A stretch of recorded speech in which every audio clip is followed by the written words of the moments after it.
அன்பர்களே, ஆண்டவராகிய இயேசு கிறிஸ்துவின் நாமத்தில் உங்களுக்கு மனம் நிறைந்த வாழ்த்துக்களை தெரிவித்துக் கொண்டு சத்திய வசனம் திருமறை பாட நிகழ்ச்சிக்கு உங்களை அன்போடு அழைக்கிறோம். சத்திய வசனம், இது தேவனின் வசனம். நாம் சோர்ந்து போகையில் கரம் கொடுக்கும் நம் தேவனின் வசனம், நம் தேவனின் வசனம். நாங்கள் எங்கள் வாழ்நாள் எல்லாம் களி கூர்ந்து மகிழும்படி காலையிலே எங்களை உமது கிருபையால் திருப்தியாக்கும். இயேசு கிறிஸ்துவின் இனிய நாமத்தில் சத்தியவசனம் நேயர்களுக்கு என் அன்பின் புது வருட வாழ்த்துக்கள். Wish you all a happy new year. இது நமக்கு ஒரு சந்தோஷமான ஒரு காலம்.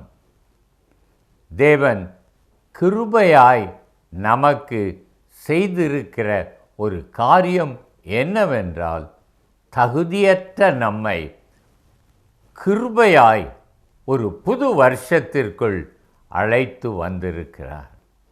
இது நான் எனக்கு கொடுக்கப்படுகிற இரண்டாம் தருணமாக நினைக்கிறேன். God gives me a second chance to correct my faults. கடந்த ஆண்டுகளில் நான் செய்த தவற்றையெல்லாம் மாற்றும்படி தேவன் எனக்கு ஒரு தருணத்தை தருகிறார், ஒரு இரண்டாம் வாய்ப்பை தருகிறார் என்று நினைக்கிறேன். அதுதான் புது வருஷ பிறப்பு என்று நான் நினைக்கிறேன். நீங்கள் என்ன நினைப்பீர்களோ எனக்கு தெரியாது. ஆனால் உண்மை என்னவென்றால், தேவன் உங்களுக்கு ஒரு புது வருஷத்தை உங்கள் முன்னதாக வைத்திருக்கிறார். இதை எப்படி செலவழிக்கப் போகிறீர்கள் என்பதுதான் கேள்வி. இதை எப்படி ஆரம்பிக்கப் போகிறோம் என்பது நாம் நினைக்க வேண்டிய ஒன்று. எல்லாருக்கும் ஒரு ஆசை உண்டு. நாம் புது வருஷத்தை கோயிலில் இருந்து நான் தேவனுடைய ஆசீர்வாதத்தோடு ஆரம்பிக்கணும்னு எல்லாருக்கும் ஒரு ஆசை உண்டு. எல்லாரும் கோயிலுக்கு வந்துடுவோம். கோயில் முடிஞ்சு வீட்டுக்கு வந்ததுக்கப்புறம் நாம் என்ன செய்கிறோம், அதுதான் முக்கியம். ஆங்கிலத்திலே ஒரு பழமொழி ஒன்று உண்டு. A thing well begun is half done. ஒரு வருடத்திற்கு சரியான துவக்கம் கிடைக்கும் என்றால் அது பாதி முடிந்ததற்கு சமம். ஆனால் நாம் சாதாரணமாக நம் வீடுகளில் நடப்பதென்ன? ஆலயம் முடிந்து வந்தவுடனே நான் தேவனுக்கு செய்ய வேண்டிய எல்லாவற்றையும் செய்தாயிற்று என்று நினைக்கிறோம். வந்தவுடன் நன்றாக ஒரு கேக் சாப்பிட்டு விட்டு படுத்து தூங்கி விடுகிறோம். காலையில் எழும்பியவுடன் என்ன செய்கிறோம் என்றால், அவரவர் ஒவ்வொரு நேரத்தில் முழிப்பதினால் நாம் ஒன்று கூடி தேவனுக்கு ஜெபம் பண்ணுவது இல்லை. இப்போ தானே கோயிலிருந்து வந்திருக்கு, இனி என்ன ஜெபம் அப்படின்னு நினைக்கிறோம். ஆனால் ஒரு வருடத்தை ஆரம்பிக்கும் முன்னதாக நீ அந்த வருடத்திற்குரிய பாதுகாப்பை, அந்த வருடத்திற்குரிய ஆலோசனையை தேவனிடத்தில் கேட்க வேண்டாமோ? வருடத்தை உன் இஷ்டப்படி ஆரம்பிக்காதே. தேவனுக்கு பிரியமான வழியிலே நீ இந்த வருடத்தை ஆரம்பிப்பாய் என்றால், உனக்கு பிரியமான வழியிலே இந்த வருஷத்தை முடிய பண்ணுவார். நன்றாய் கவனித்துக்கொள். தேவனுக்கு பிரியமான வழியில் நீ இந்த வருடத்தை ஆரம்பிப்பாயானால், உனக்கு பிரியமான வழியில் தேவன் இந்த வருடத்தை முடிய பண்ணுவார். சகோதரனே, இதைவிட உனக்கு என்ன வேண்டும்? நீ எத்தனையோ தீர்மானங்கள் போட்டிருக்கலாம். இந்த வருடத்தில் நான் இதை செய்யணும் அதை செய்யணும்னு. படிக்கிறவர்கள் இந்த வருடத்தில் நான் இதை முடிக்க வேண்டும், அடுத்து நான் ஒரு ப்ரொஃபஷனல் கோர்ஸ் போக வேண்டும், நான் இதை செய்ய வேண்டும் என்று பலவாறாக நாம் நினைக்கிறோம். சிலர் என்ஜினியர் ஆகணும்னு யோசிப்பாங்க, சிலர் நான் ஒரு மெடிக்கல் ப்ராக்டிஷனராக மாறணும்னு யோசிப்பாங்க, சிலர் ஆர்கிடெக்டாக வரணும் அப்படின்னு நினைப்பாங்க, சிலர் நான் ஒரு பெரிய கிரிக்கெட் பிளேயராக வந்து இன்டர்நேஷ்னல் லெவலில் எனக்கு ஒரு பேர் வேணும்னு நினைக்கலாம். இப்படி பல தரப்பட்ட நினைவுகள் நமக்குள் இருக்கலாம். இவை அனைத்தையும் உங்கள் பலத்தால் சாதிக்க முடியுமா? அதுதான் கேள்வி. எனக்கு எதையும் செய்ய வேண்டும் என்றால் ஒரு பரலோகத்தின் பலன் எனக்கு வேண்டும். சீஷர்கள் அவ்வளவு பேரும் இயேசுவோடு இருந்தார்கள். அவர் மரித்து உயிர் தெழுந்த பின்னதாக, அவர்களை விட்டு எடுபடும் முன்னதாக அவர்களுக்கு ஒன்று சொன்னார். உலகமெங்கும் போய் சர்வ சிருஷ்டிக்கும் சுவிசேஷத்தை பிரசங்கியுங்கள். ஆனால் இந்த காரியத்தை செய்வதற்கு அவர்களுக்கு ஒரு விசேஷித்த பலன் வேண்டி இருக்கிறது. ஆகையால் அவர் சொன்னார், பரிசுத்த ஆவியை அனுப்புவேன், அவர் உங்களிடத்தில் வரும்பொழுது நீங்கள் பலன் அடைந்து உலகம் முழுவதிலும் எனக்கு சாட்சிகளாய் இருப்பீர்கள். அதுதான் லூக்கா 24 சொன்னார். இயேசு என்ன சொன்னார்னா, உன்னதத்திலிருந்து வரும் பலனினால் தரிப்பிக்கப்படும் வரைக்கும் எருசலேமில் காத்திருங்கள். சகோதரனே, சகோதரியே, நீர் அருமையான ஒரு திட்டம் உம்முடைய வாழ்க்கைக்கு வைத்திருக்கிறீர், நல்லது தான். இதை நிறைவேற்ற உமக்குள் வைராக்கியம் உண்டு, வாஞ்சையும் உண்டு. அந்த மாதிரி நேரத்திலே உமக்கு இன்னும் ஒன்று தேவை, அது தேவனுடைய பலன். தேவனுடைய பலத்தில்தான் நாம் இதை செய்ய முடியும். ஆகவே தேவன் உம்மை பலத்தினால் நிரப்பும்படி அவரிடத்தில் கேளும். உம்முடைய தீர்மானங்கள் எல்லாம் தெரியும். உம்முடைய தீர்மானங்கள் எல்லாவற்றையும் நிறைவேற்ற உமக்கு பலன் வேண்டும். அதே காரியத்தை தான் தேவனும் சீஷர்களுக்கு சொன்னார், உங்களுக்கும் சொல்லுகிறார். உன்னதத்தில் இருந்து வரும் பலனினால் தரிப்பிக்கப்படும் வரைக்கும் நீங்கள் எருசலேமில் காத்திருங்கள். பரிசுத்த ஆவியானவர் வரும்போது நீங்கள் பலன் அடைவீர்கள். அந்த பலன் எதற்கு?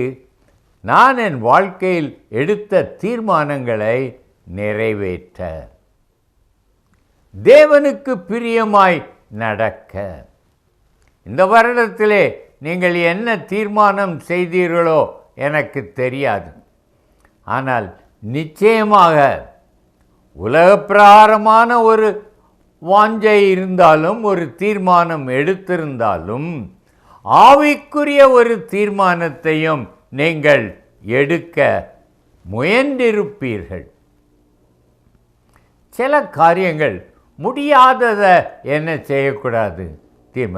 உதாரணமாக, நான் பைபிளில் ஒவ்வொரு நாளும் ஒரு முழு புஸ்தகத்தையும் வாசிப்பேன்னு என்ன செய்யக்கூடாது? சொல்லக்கூடாது. ஒரு அதிகாரம் நான் கண்டிப்பாக வாசிப்பேன். வாசித்து எனக்கு தேவன் அந்த அதிகாரத்தில் சொன்னவைகளை குறித்து அந்த நாளில் அதன்படி நடப்பேன் என்று ஒரு தீர்மானம் எடுக்கலாம். இந்த இரண்டில் எதை நீங்கள் நிறைவேற்ற முடியும்? ஒரு நாளில் சங்கீதம் முழுசையும் வாசிக்க முடியுமா? ஏசாயாவை வாசிக்க முடியுமா? அல்லது ஒரு அதிகாரம் வாசித்து அதை தியானிப்பேன்றத செய்ய முடியுமா?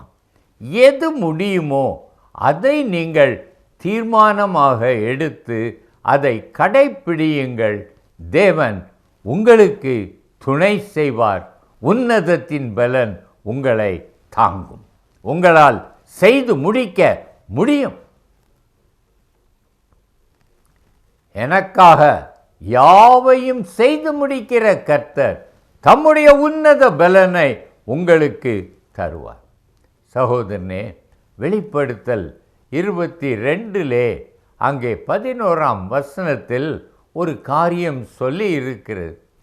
பரிசுத்தமாய் இருக்கிறவன் இன்னும் பரிசுத்தமாய் இருக்க கடவன். உங்கள் ஆவிக்குரிய வாழ்க்கையிலே திருப்தி அடைந்து விடாதீர்கள். போன வருடத்தை விட நான் இந்த வருஷம் இன்னும் பரிசுத்தமாய் ஜீவிப்பேன், இன்னும் என் எண்ணங்களை நான் சுத்தமாக்குவதற்கு தேவனிடத்தில் மன்றாடுவேன், என் இருதயத்தின் சிந்தனைகளை பரிசுத்தமாக்க நான் ஊக்கமாக ஜெபிப்பேன் என்று சொல்லுங்கள்.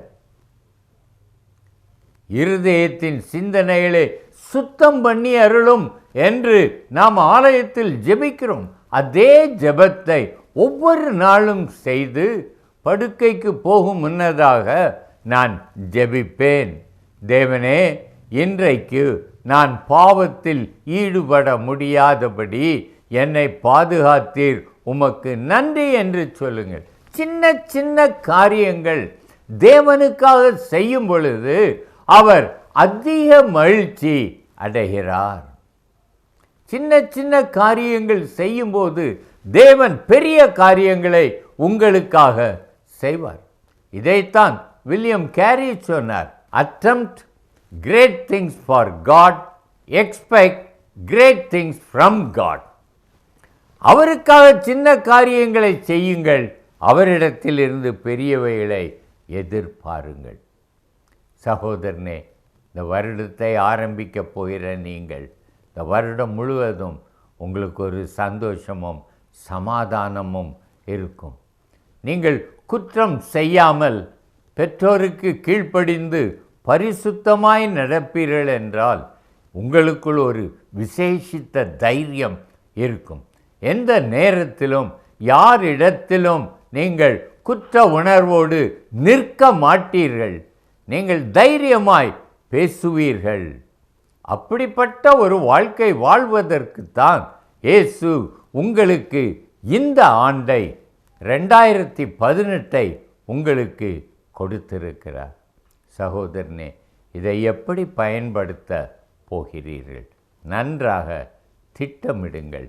உங்கள் திட்டத்தை தேவனுடைய பாதத்தில் வைத்து, தகப்பனே, நான் என் ஆவிக்குரிய வாழ்க்கையில் இவ்வளவு செய்யணும்னு தீர்மானி. இரண்டாவதாக, சுவிசேஷ வேலையில் இன்னும் அதிகமாய் ஈடுபடுவேன் என்று நீங்கள் சொல்லுங்கள். என் நண்பர்களில் ஒருவனையாவது நான் ஆண்டவருக்குள் வழி நடத்துவேன் என்று தீர்மானியுங்கள். அவனுக்காக ஊக்கமாக ஜெபியுங்கள். அவனோடு பழகுங்கள், அவனோடு பேசுங்கள். அவனுக்கு தேவையான வேளை அந்தந்த நேரத்தில் ஆலோசனையாக சொல்லுங்கள். அவன் விளையாடினால் நீங்களும் அவனோடு விளையாடுங்கள். அப்படி அவனை உங்களோடு இருக்கும்படி வைத்து அவனுக்கு தேவனை சொல்லுங்கள். அவன் உங்கள் செய்கைகள் ஒவ்வொன்றையும் பார்த்து ஒவ்வொன்றிலும் நீங்கள் வித்தியாசமாய் இருக்கிறீர்கள், நீங்கள் தேவனுடைய பிள்ளையாய் இருக்கிறீர்கள் என்பதை கண்டு அவனுக்குள் ஒரு ஆசை வரும். நானும் இப்படியே இருக்க வேண்டும் என்கிற ஒரு ஆசை அவனுக்குள்ளும் வரும். அவன் உங்களிடத்தில் ஒரு நாளிலே கேட்பான், எனக்கு இந்த ஆண்டவரை பற்றி சொல் என்று கேட்பான். வானியா என்றொரு வாலிபன் அவன் ரஷ்ய இராணுவத்தில் இருந்தான். ஆனால் அவன் உண்மையான கிறிஸ்தவன், நல்ல விசுவாசி. ரஷ்ய இராணுவத்தில் இந்த கிறிஸ்துவை பற்றி பேசக்கூடாது, ஜெபிக்கக்கூடாது என்றெல்லாம் தடைகள் இருந்தது. ஆனால் இவனோ மற்றவர்களுக்காக ஜெபிப்பான், அவர்கள் பிரச்சனைகளுக்காக ஜெபிப்பான், கர்த்தருக்கு பிரியமாய் வாழ்ந்தான். ஒரு நாளில் இவனை பிடித்தார்கள். இவன் கிறிஸ்தவனாய் இருக்கிறான் என்று சொல்லி கம்யூனிஸ்ட்கள் இவனுக்கு ஒரு தண்டனை கொடுத்தார்கள். அது என்னவென்றால் -32 டிகிரி சென்டிகிரேட் உள்ள ரஷ்ய குளிரிலே கம்பளி ஆடைகள் எதுவும் இல்லாமல் சாதாரண உடையில் அவனை நிற்க வைத்தார்கள். ஒரு மனிதன் அப்படிப்பட்ட ஒரு குளிரிலே 30 வினாடிகள் தான் அவனால் ஜீவிக்க முடியும். ஆனால் இவனோ அந்த குளிரில் நின்று அவன் சங்கீதங்களை சொல்லிக்கொண்டே இருந்தான். கர்த்தர் என் மேய்ப்பராயிருக்கிறார், நான் தாழ்ச்சி அடையேன். 121ஆம் சங்கீதம், அவர் என் போக்கையும் வரத்தையும் காப்பார் அப்படின்னு அவன் சங்கீதங்களை சொல்லிக்கொண்டே இருந்தான். அவனுக்கு ஒன்றும் நேரம் இல்லை. மேஜரெல்லாம் பேரக்ஸில் இருந்து பைனாக்குலர் மூலமாக இவை எப்போ உழுவான்னு பார்த்துக்கிட்டு இருக்காங்க. நேரம் கடந்தது. அப்போ ஒன்று சொன்னாங்க, போய் அவனை கூட்டிகிட்டு வான்னு ஒரு ஆஃபீஸரை அனுப்புனாங்க. அந்த ஆஃபீஸர் வந்தான். இந்த வேன்யா கிட்ட, இந்த ரஷ்ய குளிருக்கும் காப்பாற்றக்கூடிய அந்த ஆண்டவரை எனக்கு சொல்லு. Tell me about the God who can save you against the Russian winter. சகோதரனே, உம்முடைய வாழ்க்கையின் மூலமாக நீர் அநேகரை ஆண்டவருக்குள் நடத்த வேண்டும் என்றுதான் உமக்கு இந்த புதிய வருடத்தை தேவன் கிருபையாக கொடுத்திருக்கிறார். அதை நீர் தேவனுக்கு பிரியமானதாக செலவிடும் உம்மை உயர்த்துவார், மேன்மைப்படுத்துவார். ஜெபிக்கலாமா? ஆண்டவரே, இந்த புது வருடம் எனக்கு ஒரு வாய்ப்பாக தந்திருக்கிறீர். உம்மை மைமைப்படுத்தவும் உம்மை நெருங்கி ஜீவிக்கவும் எனக்கு ஒரு வாய்ப்பை தந்திருக்கிறீர். தகப்பனே, நான் இந்த வாய்ப்பை பயன்படுத்தி உம்மை மைமைப்படுத்த எனக்கு உதவும். நான் உலக பிரகாரமாக பல திட்டங்கள் வைத்திருக்கிறேன். அவ்வளவையும் நான் உம்மிடத்தில் சமர்ப்பிக்கிறேன். இது அவ்வளவையும் நீர் பார்த்து உம்முடைய உன்னத பலனினால் என்னை பலப்படுத்தி நான் இவற்றை சாதித்து முடிக்க எனக்கு கிருபையை தாரும். வருட முடிவிலே நான் உம்மாலே ஆசீர்வதிக்கப்பட உதவி செய்யும். உமக்கு பிரியமான முறையில் நான் இந்த வருடத்தை ஆரம்பிக்கிறேன். எனக்கு பிரியமான முறையில் வருடத்தை முடிக்க எனக்கு உதவி செய்யும். இயேசு நாமத்தில் பிதாவே.